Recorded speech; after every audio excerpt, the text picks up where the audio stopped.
I thank IAP for giving me this opportunity. Today we will be discussing about pediatric leukemia.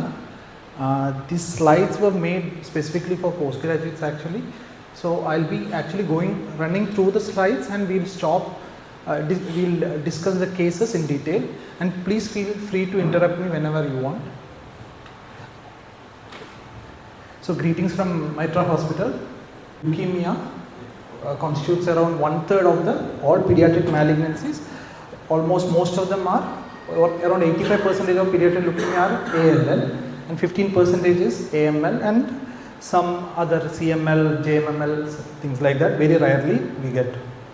So acute leukemia, we have ALL, AML and MPAL, mixed phenotype. When you have both the ALL and AML features, we call it mixed phenotypic leukemia, and there is an undifferentiated leukemia. You don't have any specific lineage. So that's called undifferentiated leukemia.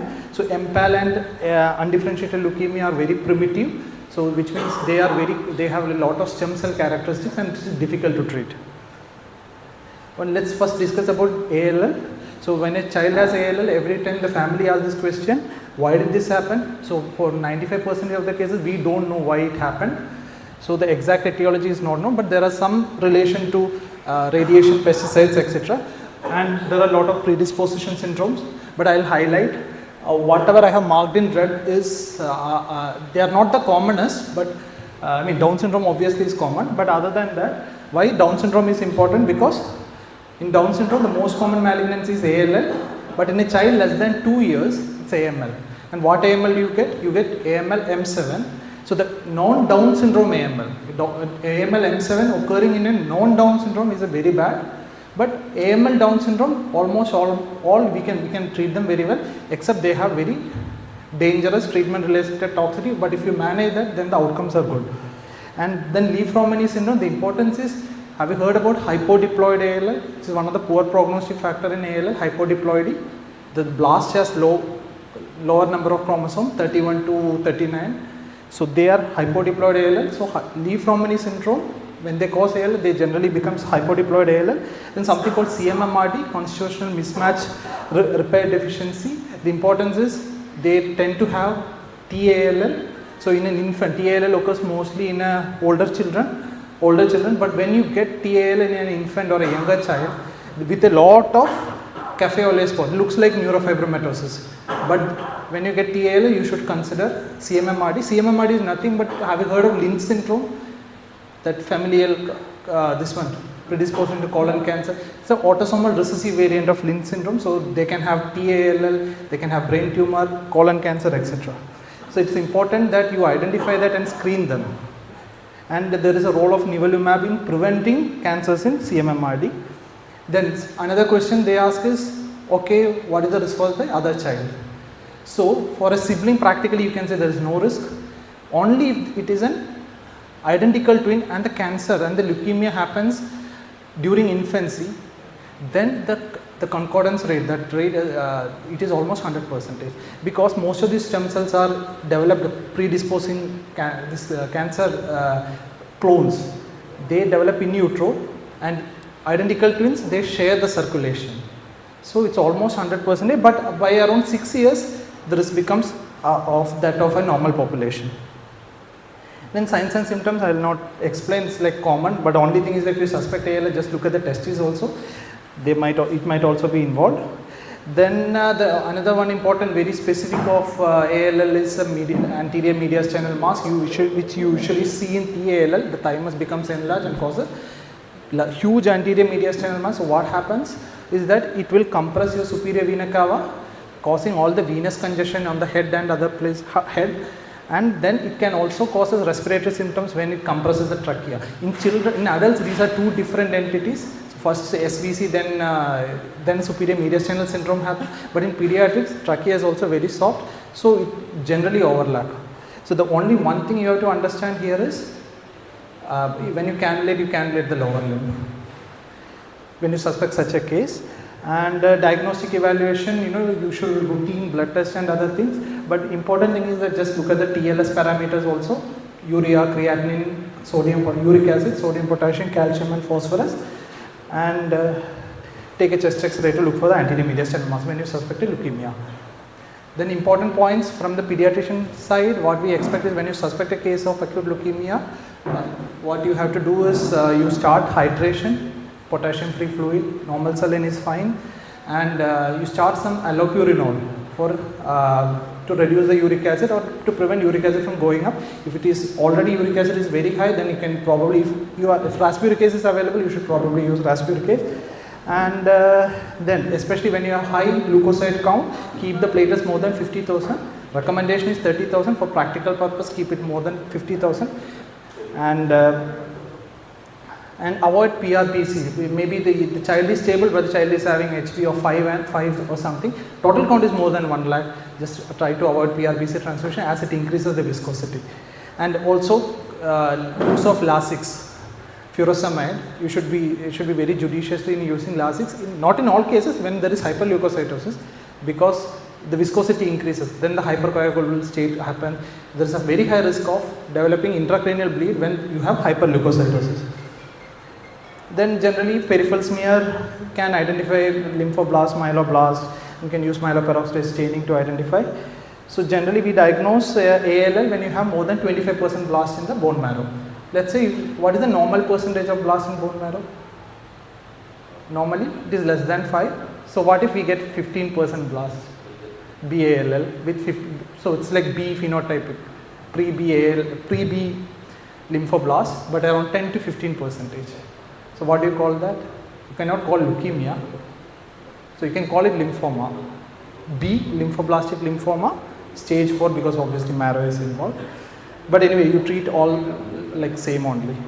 Then it's lymphoblast and myeloblast. You can see the difference. The first picture is of lymphoblast. You can hardly see any cytoplasm, while the second picture shows a myeloblast because it's a large irregular blast with cytoplasm, and if you look closely, you can see some ore rods.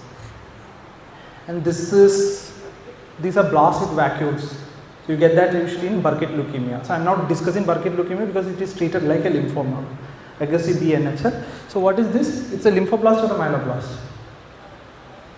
It looks like a myeloblast because you have a lot of cytoplasm. When you see cytoplasm, it's unlikely lymphoblast. What you see is a lot of, what do you see in the cytoplasm? You see a lot of ore rods, but you see a lot of ore rods. Especially in that picture, that blast, it has just plenty of ore rods. When you have so many ore rods, it is suggestive of AML-M3 or acute promyelocytic leukemia. And acute promyelocytic leukemia is diagnosed based on the morphology, and it is an emergency. We will discuss why. And these are the lineage specific markers. How do you identify BTL? And genomics, 2 points. So ETV6-RUNX1 and hyperdiploidy, they are good prognostic markers. So when you have that in BALL, it is around more than 90%. So your usual favorable age group and all will have this one. And what is dangerous is MLL rearrangement. You see in infant leukemia, very bad prognosis. BCR-ABL, that is Philadelphia chromosome, you see in CML, but you can see in 2% of BALL. It's again poor prognosis. You add imatinib to the standard chemotherapy. And TALL, there is no significance of any cytogenetics. It's only for BALL. Then these are the prognostic factors you might have studied. But what I have marked in red is currently the most important. All your phenotypic classification, age, sex, and total count and all have become actually kind of obsolete, because when you combine the cytogenetics and the treatment response, those two are the most important prognostic factor. For example, you have a bad cytogenetics, it becomes a high risk disease, or if the treatment response is bad, like the MRD is positive after induction, that is again bad. So your other prognostic factors becomes irrelevant. Now you look at what is MRD. So basically after induction, that is after the first month of treatment, you take the bone marrow and you look at the microscope. Initially there was 80% blast or whatever. Then they will say, okay, the marrow is in remission, now there is only 3% blast. But the microscopy cannot identify the minimal residual disease. For that you need flow cytometry or PCR. The flow cytometry will not give you in percentage, it will give you in decimals of percentage. It will give you as MRD detected at 0.01%, which means it's MRD positive. When it is less than 0.01%, they will say that MRD is negative, which means the machine cannot identify. There may be blast, machine cannot identify the blast. It is so sensitive. So when you have MRD negative after induction, it's it's a good treatment response and their outcome are generally good. For example, this is the one, low MRD or undetected MRD after induction, very good treatment response, very good prognosis, 90% in general we can say. But if you have MRD after induction, it's a poor prognostic factor. So your success rate, EFS reduced to probably around 60-70%. But when you have MRD, this was both B and T after consolidation, then it requires transplant. Any MRD after positivity after consolidation will require transplant. Now, have you read this book, anybody? So this book is about the evolution of cancer treatment. The first chapters are basically regarding pediatric ALL because that's where chemotherapy started. And this table I think I took it from Nelson, so how it all evolved. It started with aminopterin by Dr. Sidney Farber. He was a pathologist. He started giving aminopterin to the pediatric cases admitted, ALL cases admitted, because they are anyway going to die. And they went into transient remission. That was the first chemotherapy ever used. Then they worked on it, and finally we have reached a stage where we have CAR T cells and other things. Now it has also come in India also. Now how you can see how the treatment success rate of ALL treatment has gone up. Now we are looking at more than 90% success. What are the phases of ALL treatment? You first start with induction of remission, what you call it induction chemotherapy. It is the most difficult phase and most dangerous phase. Not because the chemotherapy is strong, it's because your marrow is not in remission and you are using some steroid, some other immunosuppressant. The chance of getting very dangerous infections are very high during this time. Probably we will admit during this period, this phase, initial 1 month, and later on we will give different type of chemotherapy, but most of them can be managed based on OPD basis. So next, after induction, after 1 month of treatment with steroids and L-asparaginase, daunorubicin, vincristine, you do the marrow is in remission, you go for consolidation. So what is consolidation? You give slightly higher dose of chemotherapy, Ara-C, blocks, cyclophosphamide, 6-mercaptopurine, which they tolerate this phase better, even though the chemotherapy I feel is stronger during this phase. And after consolidation, then you go for extra compartment therapy. Extra compartment therapy means you are taking care of the sanctuary sites, your CNS and testes. So how do we do that? So we give high dose methotrexate. Very high dose of methotrexate. It looks like it's a very dangerous phase. When we explain to parents, okay, next is high dose methotrexate, they are get scared. But actually it is a very milder form of chemotherapy. If you manage properly, if you do the drug levels and you hydrate, it is not at all a toxic chemotherapy. And then you re-intensification means you give the induction and consolidation one more time. And after that, you go for maintenance therapy. So in 6 months you have all your intensive chemotherapy, and the next 2 years is maintenance. That is 6-MP, 6-mercaptopurine and methotrexate. Only tablets. You adjust the dose based on the total count or neutrophil count. So this you have to continue for 2 years. So the total duration of therapy is around 2.5 years. Now if you have a Ph positive chromosome, Philadelphia positive chromosome ALL, the only difference is that you give the chemotherapy, by day 15 of induction you start adding imatinib. And so after the addition of imatinib, earlier this was a very bad disease, now the outcome without transplant is 60%, but practically in India it's almost everyone has relapsed. So they do well after transplant. Now another important thing is infant ALL less than 1 year, what you have is MLL rearrangement. The new name is KMT2A. Same gene only, MLL. MLL means mixed lineage leukemia gene. So this is a very bad disease. They have a lot of AML features also in the blast. So they will not respond to chemotherapy. You give ALL chemotherapy with lot of AML drugs, and then you bring them into remission and you transplant, the outcome is maybe 20-30%. Generally, if it is a very small child, maybe you can always consider palliation upfront also. Now we will discuss some cases. So it's a 3-year-old boy, irregular fever, no hepatosplenomegaly, counts, there is pancytopenia, total count is only 5,400, so it's there is no increased total count. And bone marrow flow cytometry is CD19 positive. So when you see CD19 positive, it is BAL, it's the lineage specific marker for B. So BALL, karyotyping showed hyperdiploidy. And day 8 you have a good prednisolone response. So first we will give only prednisolone, no chemotherapy. Then we look at the prednisolone response. So if there are no less than 1000 blasts per millimeter cube, then you say it's a good prednisolone response. It's a very good prognostic marker. End of induction, marrow is remission. So this is the classical BALL case where you can say that okay, the treatment, it's a hyperdeployed case, treatment response is good, so the outcome should be more than 90%. Now let's take another case, 12-year-old boy. So again, first warning sign, more than 10 years, lethargy, fever, pallor, hepatosplenomegaly, rashes, counts, pancytopenia, not pancytopenia, bicytopenia, but the total count is more than 50,000. So 12 years, more than 50,000, something is not right, some bad cytogenetic should be there. Bone marrow flow, it's a BALL, but it has some myeloid markers, 13 and 33. So the fish came as BCR-ABL positive, which is Philadelphia chromosome positive BALL. So end of induction, marrow is in remission. So what you do? You add imatinib to the chemotherapy and you continue with the chemotherapy. That's the protocol, but generally they tend to relapse. And when they relapse, you salvage them with HSCT. Third case, a classical ALL case, nothing high risk looking now, right now. Karyotyping, we didn't identify any usual mutations, what you see. Date, good response, but end of induction marrow, 3% blast. So morphologically it is in remission, but MRD is positive. So when you get such a case, classically no risk factor, but MRD is positive despite your induction, this is where you have to. So what should the next phase is? You give something called augmented consolidation, slightly more drugs in the consolidation. End of consolidation, MRD is positive. Now what is the option?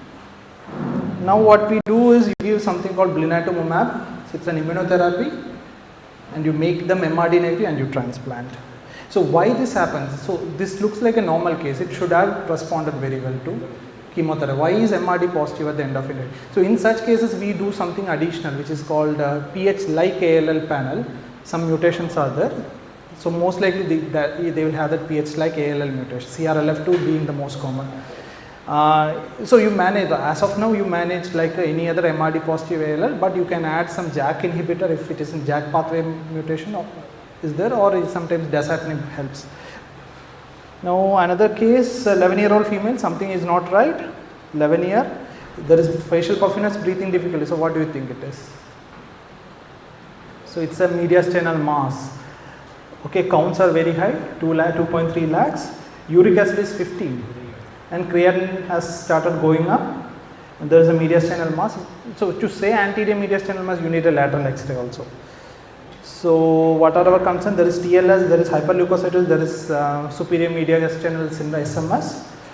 So in this case, you don't have to do a bone marrow biopsy. When you have hyperleukocytosis, more than 50,000 count in the peripheral blood, you can directly send flow cytometry from the peripheral blood. You will get the report immediately. That day itself, start treatment immediately. That is the most important thing. So how will you manage TLS in this child? So put a lower limb cannula, hydration, and there is another one. Leukocytosis is also managed by hydration and maybe platelet transfusion. Now for uric acid, what will you do? 15. Allopurinol is not going to work. So raspuricase. So when you give raspuricase, in 4 hours this 15 will be like 3 or 4. It is that fast. The only thing is that contraindication is G6PD deficiency, which is uncommon in this area, but when you are working in North India, you should probably check G6PD before giving raspuricase. Now the diagnosis is obviously TALL. Treatment is same like BAL, no difference. Now again, 5-month-old baby, very bad. You know from that age only it is bad. Lethargy, skin lesion, pallor, hyperleukocytosis. What you see in the picture is leukemia cutis. So skin infiltration by leukemic cells.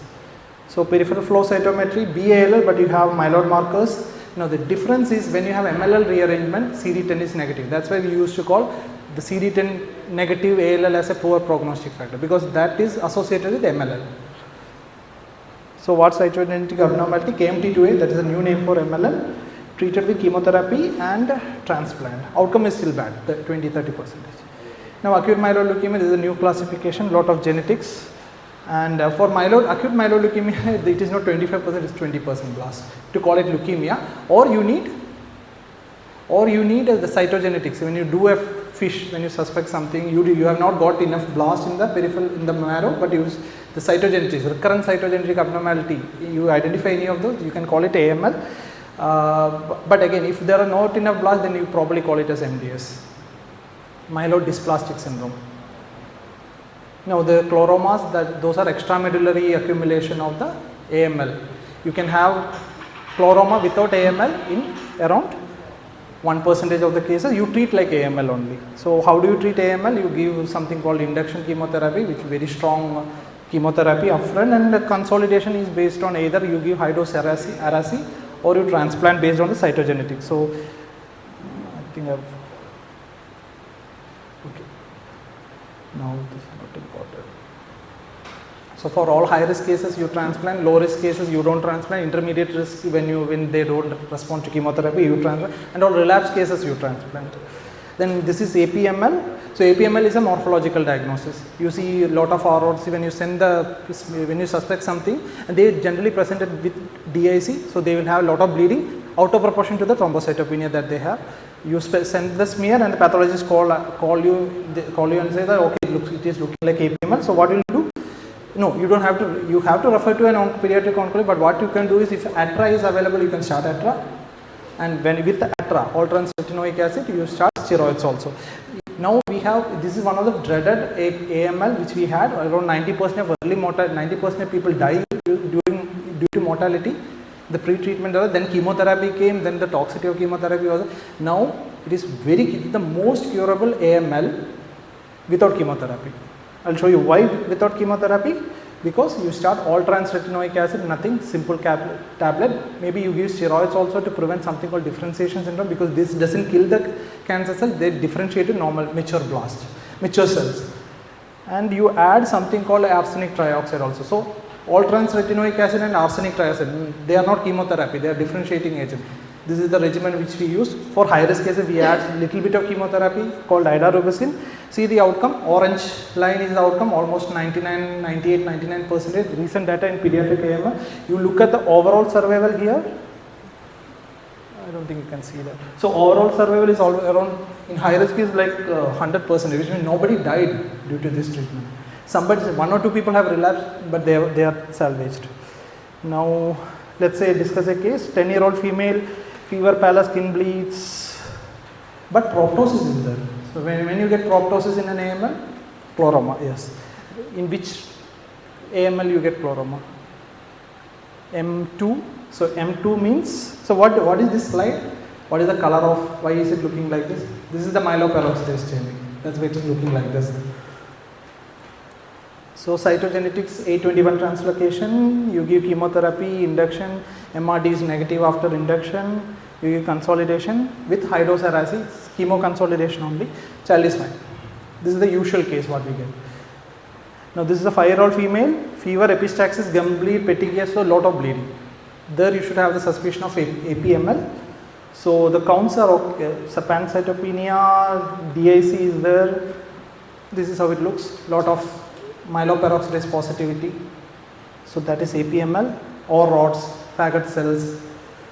And immediate management, you started on atrasteroids and aggressively correct the coagulopathy, FFP, cryoprecipitate, etc. Monitor fibrinogen. How do you confirm the diagnosis? No flow cytometry, it doesn't, you confirm based on the cytogenetics. The 15-17 translocation. You do a fish on that, you will get that. You treat them with, you add arsenic also to that, chemotherapy, no need of real cytotoxic chemotherapy. Complication of the treatment is differentiation syndrome. So all these cells, when they mature, they release a lot of cytokines. Then you will have all capillary leakage, weight gain, etc. So steroids will prevent. When the counts start going up, you might add hydroxyurea also. That's how we manage. Supportive care for any leukemia is with antibiotics, antifungal, and GCSF, etc. These are the long-term complications. So another case, there are two more cases, and after that we will stop. 12-year-old female with fatigue for 3 months, large spleen 10 centimeter. There is no cytopenia, all thrombocytosis, leukocytosis. Diagnosis, this is enough actually. Any guesses? Well, it's not an acute leukemia. It's a CML. Usual classical CML. Investigation, you did a bone marrow, shift to left in bone marrow. Cytogenetic, that's how you confirm. PCR and FISH both. Why PCR is important? Okay, you get 922. So you diagnose a CML chronic phase. So CML has three phases: chronic phase, accelerated phase, and blast crisis. So now, accelerated phase, you have some blast. It is going towards an acute leukemia. Earlier warnings, earliest sign would be an increasing basophil percentage.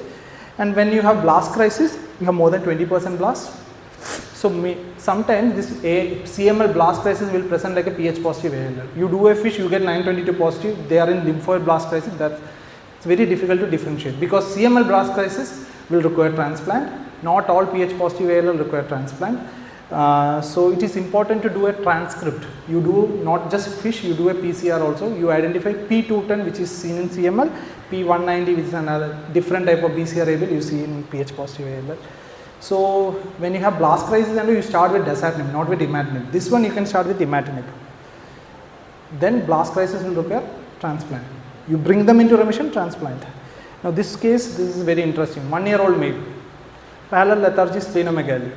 Important is splenomegaly there, and the age 1 year. Cafe au lait spots are there, 7, more than 6. Okay, so something like NF1. Counts are thrombocytopenia, anemia, and some leukocytosis. Peripheral smear and bone marrow shows 10% blast. Okay, it's not leukemia. Monocytes are 10%, more than 10%, right? So what do you think it is? Anything? Any guesses? Yes, correct. So it looks like, again, shift to left in the marrow. Diagnosis JMML. JMML, you have this criteria. Based on this criteria, you can diagnose. So what you basically, somebody will send you as a suspected leukemia with splenomegaly and cytopenia.